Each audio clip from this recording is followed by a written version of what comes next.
believe human beings only want two things. They want to be acknowledged. They don't want to be invisible. And they want to know they have value. And when you ask people to be a part of the plan, and you listen, doesn't mean you agree, you listen to what they have to say, they feel like they have value.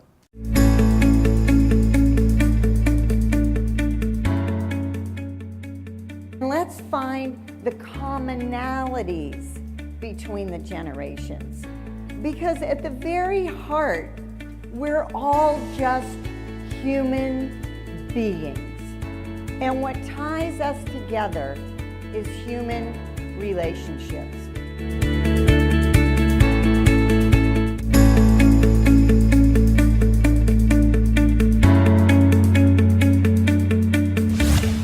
I'm a recovering accountant, and I was their accountant at the time with a local public accounting firm, and they didn't ask us for our input. So they forgot something really important. What did they need on the other end? A very important part of the plan.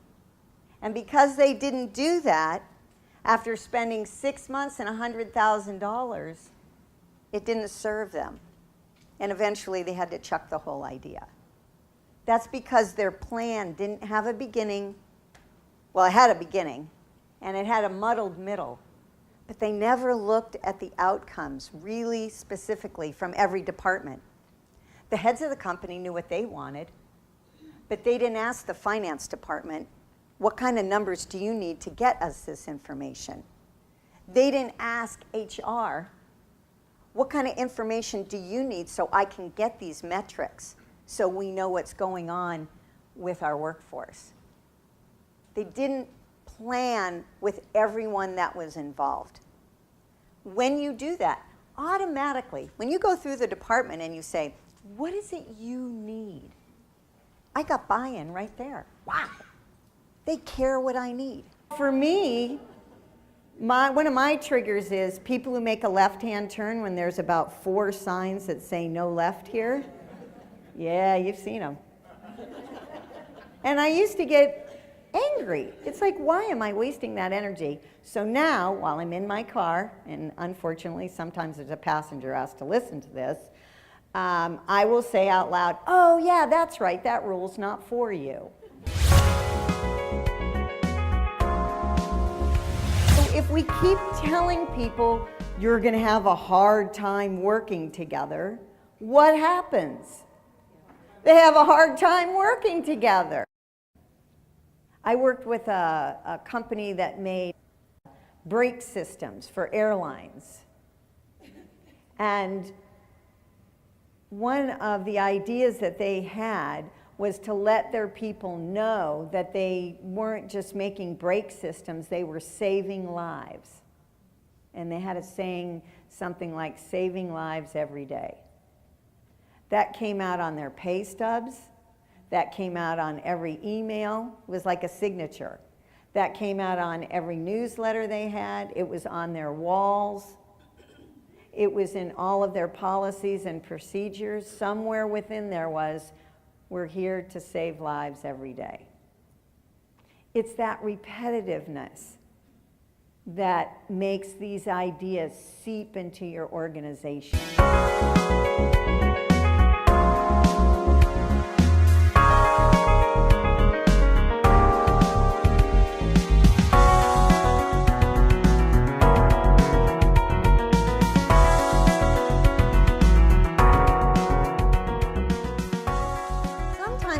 Of I don't know is a better answer than no answer at all. Because if people are wondering in your workforce and they have no information, what are they going to do? Make it up. And once that gets out there, it is hell to bring it back. It is really, really difficult. It's like blowing feathers all over this room and then asking one person to pick them all up. If people don't feel like they can come and talk to you, how can they be accountable? if they can't express what they're being accountable for. Awareness is key. I mean, we have to be aware of our own behavior. If we're not aware of our own behavior, how are we going to change the behavior in other people? And know that you can only influence the behavior in others. You've heard the old adage, you can drag a horse to water, but you can't make it drink. It's the same thing with people. There was a survey done by LinkedIn and Census-wide of over 11,000 workers. And what they found was 40% of workers admit it's hard to describe what they do for a living. They don't know what they do. Well, then they probably don't know what their purpose is. We could modify our behavior, and that means instead of saying, oh man, another change, to let's see what this is all about. So what do you think the number one reason people leave their jobs? What's that? What'd you say? Managers. So the number one reason people leave their jobs, ineffective leaders. Somebody is always looking to you for leadership. When you put people into leadership roles and you don't give them the skills and the tools that they need to do that well, not only do they fail and leave, but how many people underneath them that are working for them leave too? Because not only don't they like dealing with them, but they don't like the fact that you're not dealing with the situation.